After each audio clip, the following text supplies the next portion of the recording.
name's Curtis Stone, and I run a farm called Green City Acres based out of Kelowna, BC.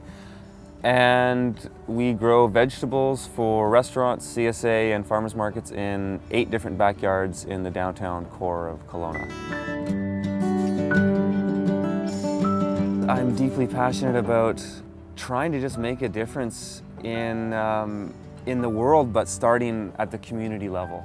My whole ambition when I decided I wanted to be a farmer was to just essentially get myself off, as much as I possibly can, the globalized machine of destruction, basically, if you will. I wanted to be a homesteader, but how do you do that if you can't buy land? And I come from modest means. I wasn't ready to sign my life away for a 30-year mortgage to live off the land and then work for the bank.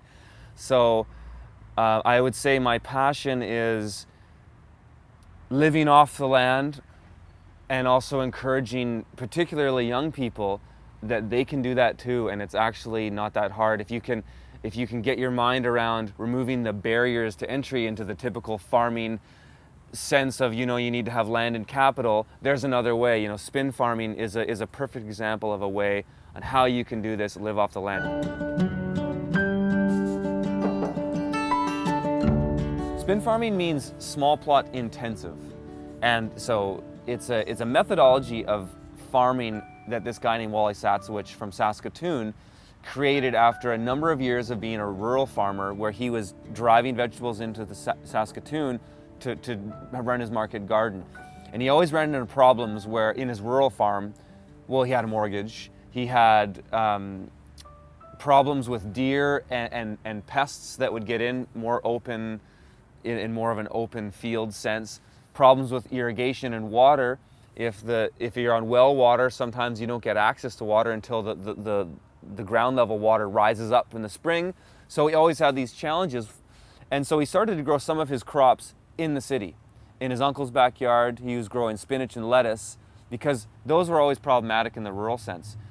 And it didn't take him too long until he realized that, wow, these crops that I'm growing in the city actually making way more money and are way less work. So he eventually sold his land and just moved everything into the city, had 20 backyards in Saskatoon. And so that's where spin farming came from. And then, a guy like me looks at that and goes, whoa, this is amazing. I thought you had to buy land and have a tractor and all this kind of stuff, but you don't. You can do it all with hand tools. It's good to have a commercial rototiller. Spin isn't it's not a gardening book that you can open up. How do I deal with slugs? How do I amend soil? It's pretty much business. It shows you how to run it as a business, how to plan beds based on economic values. Like a spin bed can produce $100 per harvest per crop, and it's sort of they create these benchmark figures that you should achieve in growing and selling. How you design your garden and how you design your farm is totally dependent on what your market demands. But that's the biggest advantage of farming in the city, is you're in the market, you're right there. You don't have to travel into the city to meet those connections. They're already there, and they come to you often. What really inspires me about the food movement is, or just food, I guess, is the movement that's come along with it, that how excited people are about food itself. And I'd never known that. I mean, I'd been a musician my whole life, and I always had a hard time connecting with the general populace, because if you don't like, say, indie rock music, then you really can't connect with me. But everybody likes food, so it's an easy thing to connect with people. So for me, that's the most exciting part, is like, wow, all of a sudden, I can relate to everybody. I did 3,000 quinoa plants in my second year, and I had really big hopes, like, oh yeah, this for me, this is the next step. Like, okay, I'm really gonna get off the grid if I can start growing quinoa, because then I can replace a major protein source for myself, and I eat a lot of quinoa. Biggest failure ever with the farm. It just didn't work. It's too hot in Kelowna. It didn't produce seeds. I had these beautiful plants that were like 8 feet tall, multiple colors, rainbow colors, and in the late summer, I'm just like, where are the seeds in these bloody things? There's such a demand in the city for local food. Urban farming has a potential to we can create a whole new system here in the city. I think that's really exciting, because well, for one, the demand is there, but there's also the sense that young people can do this without owning land because there's lawns and nooks and crannies of places, gardens, empty spaces and empty lots that people can occupy and grow food in. Joel Salatin, huge inspiration for me. Will Allen, the first time I heard of who Will Allen was, I was totally blown away. I had a chance to meet him here in Vancouver last year. Michael Abelman. I discovered urban farming by the internet. Like I heard about this stuff just by opening the can of worms that permaculture is, that led to all kinds of other things. Now I don't even consider myself a permaculturalist really. I'm more into the production in the economic sense. But seeing a guy like Michael Abelman speak, I was like, whoa, he channeled everything that I'd been thinking in my mind. I didn't know I was going to be a farmer. My original motivation to do something along these lines was I had to get out of the city. I was living in Montreal. I had been a musician my whole life. I pigeonholed myself into thinking that was the only thing that I could do. And I really was always fascinated with sustainability and all these kind of things. I was into these earth ships, and I heard about permaculture, and then I discovered John Jevons. And I came back out west with the intent of buying land, but that was really hard to do. So I did a few more years of tree planting, and I went on a bike tour. I rode my bike from Kelowna to Tijuana, about 4,000 K, and I visited farms and eco-villages and off-grid homesteads and things like this along the way. And it wasn't so much what I learned about farming or what was possible in the sense of sustainable living and food production, but what I learned about myself was that, and not just about myself, but about people, is that we're way stronger than we give ourselves credit for. When you go out and do something in the world and you put yourself out there, you kind of wave the flag in a sense, like this is who I am, this is what I believe in. And when you travel by a bike, people can read that on you. They can see that, okay, this guy definitely has a certain set of values. And what I discovered when I did that is that I was always approached by the people that I wanted to be approached by. The kind of people that I wanted to talk to were the kind of people that came to me. And it was this weird thing that everywhere I went, it was this serendipitous experience where people were just inviting me into their house and cooking me dinner and all these acts of generosity. And it was incredible because by the time I got to Tijuana, when I went to the border, my original plan was to go across the US the whole way. I was so charged just like by my physical aptitude by getting down there, and in my mind, I guess I'd really refined my ideas by doing this. I just felt like I could do anything. And that whole experience of inspiring people, but also being inspired and kind of re-inspired by what, I kind of had a dark vision of humanity, I guess, before I went. That was it was a big inspirational moment for me, or a time that when I came back, I was just like, you know what, I can do anything. And that raising myself up with that level of health or lifestyle by riding so much, I said, I never want to go back to the way I was. Living this kind of lifestyle, riding this many kilometers a day, it was just elevated me to a point where it's like, I don't ever want to go back to sitting in a car, sitting in a job. I want to just live physically and just live this totally charged lifestyle. When I decided that, I'm going to do a farm, and I'm going to farm in backyards, and I'm going to do it by bike. I mean, I didn't run into a lot of people that said that's fucking crazy. But I remember my dad was just like so blown away by, are you out of your mind? Like, you think you can make money farming for one, but you think you can make money on less than an acre of land?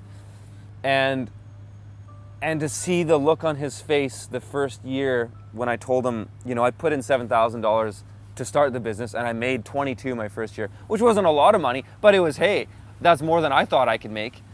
And he was just blown away. And then each year, we doubled and tripled what we've done on the same amount of land, the same amount of people working. It's just been incredible on how many heads have turned. I'm one of these kind of people that just gets into something and I just get really into it. When I'm not farming, I'm talking about farming. I'm going out on the road and teaching workshops and giving lectures at universities and trying to engage young people in doing this. For me, this is just what I've decided that my life mission is to be. I want to be part of social change. If you're disenfranchised about the way things are in society right now, the Occupy Wall Street movement, all these things, there's something you can do that has way more powerful of an impact than walking in the streets and asking the government to subsidize education and all these things. Is let's create the world we want to live in. And that means getting our hands dirty. We all have to get involved. We can protest till we're blue in the face. And the government, in most cases, isn't in the position to actually change it for us because they're just as much of a slaves to the system as we are. So I feel like we need to bring labor, food production, production of goods back to our country and our cities. And so, yeah, that's what I mean. I mean, besides that, I still like to play music. I like to play my guitar. I play my upright bass. But I'm really a restless person. Maybe you can tell. But I'm really bent on showing people that there's something else we can do than protesting in the streets. It's like we need to start growing our own food, building things, and creating physically the world we want to live in. People like it. People really like it. I find our customers are like the hardcore. They're the hardcore, because they're like, I'm buying from the guy who rides his bike. You get a level of hardcore customers that maybe other farmers don't experience so much, because the people that are really into fitness and stuff, they're like, yeah, this guy, this is hardcore. And this is kind of a neat aspect of it that I never thought about. Was it's a way of marketing in a way. Like my ambition to ride a bike, to do it, was I wanted to have that lifestyle, and I didn't want to burn fossil fuels. And yeah, people just really embrace that. And restaurants too were just like, yeah, the guy with the bike, that's become our brand in a way. I just want to be life affirming. Every action I take in my life, I want to be life affirming, because every action you take in the global economy is destructive to the environment. It's destructive it causes social inequity, wipes out indigenous cultures, forests, you name it. Everything we do, whether it's buying a can of Coke, driving your car, whatever we do, is destructive. I'm really excited about getting to the point where everything we do is almost is a reflection of what happens in nature. Everything creates more life, builds soil fertility, purifies the air. I don't think that having an economy that's like that is impossible. I think the growth-based economy, forget about it. That's not possible. Why does it need to grow? That only serves a certain group of people. If we have things that we can trade and we grow food and everybody's fed, that sounds like a good economy to me. The biggest two pieces of advice I tell people, and this goes against what everything in society says, is if you want to farm, drop out of university and don't buy land. Do not even think about buying land. If you live in the Lower Mainland, don't bother. If you live in the Okanagan, you live anywhere in BC really, maybe except up north, unless you're in a position where you can buy something cash, stay away from debt. It just puts so much pressure on your operation right off the bat, and if you want to come into it comfortably, having that pressure isn't going to help you. It's going to really hinder your operation. So I think that's the biggest advantage of spin farming in the sense that we see, is not owning land and having that freedom to shift things around if you need to move away, then you can do it. I could walk away from my operation in a heartbeat if I needed to. I have zero debt. I don't own any of my land. I don't have to worry about selling a piece of land if I want to leave it. So don't buy land. Don't go to university for urban farming, or if you want to pursue that for your own interests, absolutely. But if you want to be an urban farmer, read the books, get started. That's all you got to do. Oh, jeez. My favorite vegetable is carrots, so maybe I would be a carrot. I like the way when carrots go to seed, and the way the seed shatters, and then they reseed themselves. Well, every vegetable reseeds itself, but maybe I'd be a carrot. And I can't tell you exactly why, but... Strong and sturdy. Yeah, exactly.